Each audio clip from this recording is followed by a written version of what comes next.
Want to get right to the results of the Iowa caucuses. First contest of the presidential campaign. Donald Trump won more than 50% of the vote. Ron DeSantis came in a distant second. Nikki Haley finished a close third. Rachel Scott already in New Hampshire, where the first primary is taking place in 1 week. Good morning, Rachel. George, good morning to you. And Donald Trump's victory in Iowa was so decisive, he got more support than Nikki Haley and Ron DeSantis combined. But now all the focus turns right here to New Hampshire, where those candidates have just days to prove that they can catch the frontrunner. Overnight, a record-breaking victory for former President Donald Trump, winning Iowa in a landslide. The big night is going to be in November, when we take back our country, and truly, we do make our country great again. Trump's 30-point win, the largest for any Republican candidate in a contested Iowa caucus. I want to congratulate Ron and Nikki for having a good time together. We're all having a good time together. Florida Governor Ron DeSantis staked his entire campaign on the state, coming in a distant second, but edging out former South Carolina Governor Nikki Haley. In spite of all of that they threw at us, everyone against us, we've got our ticket punched out of Iowa. Haley, who was betting on a strong finish to launch her into New Hampshire, falling short and into third. Our campaign is the last best hope of stopping the Trump-Biden nightmare. It was the lowest caucus turnout in 25 years. Those determined to show up, braving sub-zero life-threatening temperatures and dangerous driving conditions. It's been difficult, but we persevere, and those who persevere to the end, they're going to win. Iowa rarely picks the eventual Republican nominee, but the caucuses often narrow the field.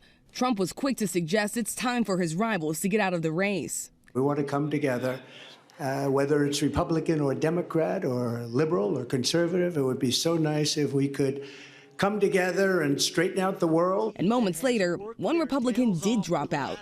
Entrepreneur Vivek Ramaswamy, who drew attention for his brash style on the debate stage and embrace of conspiracy theories, suspending his campaign and endorsing Trump. Earlier tonight, I called Donald Trump to tell him that I congratulated him on his victory, and now going forward, he will have my full endorsement for the presidency. And I think we're going to do the right thing for this country.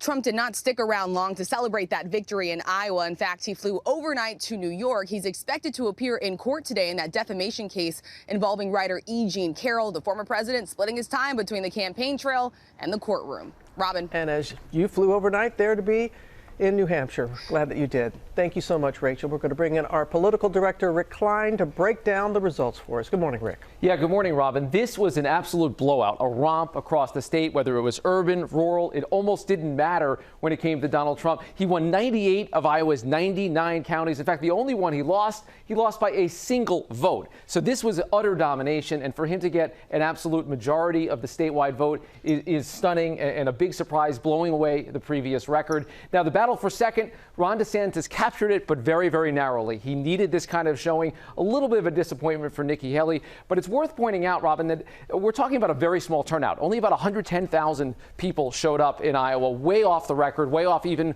where all the predictions had been. And as the candidates head to New Hampshire, it is a much bigger electorate and a much different electorate. A lot more independent voters. Big opportunity still for Nikki Haley, who's been close in the polls, to make the race in New Hampshire at least closer, if not actually challenging Donald Trump. George? Rick, as you pointed out, 110,000 people, far smaller than a congressional district. But at least among these conservative Iowa voters, Trump has bent them to his views on the 2020 election. Yeah, this is stunning. Out of our entrance polls of caucus goers, 2/3 of people who voted yesterday on the Republican caucuses said they don't think that Joe Biden legitimately won the election. And another 2/3 of those same voters, caucus goers, think that President Trump would be fit to serve in office even if he's convicted. And remember, Trump got about 51%. So this means that even people that voted against him yesterday still think that he would be fit to serve as president even if he is convicted of crimes.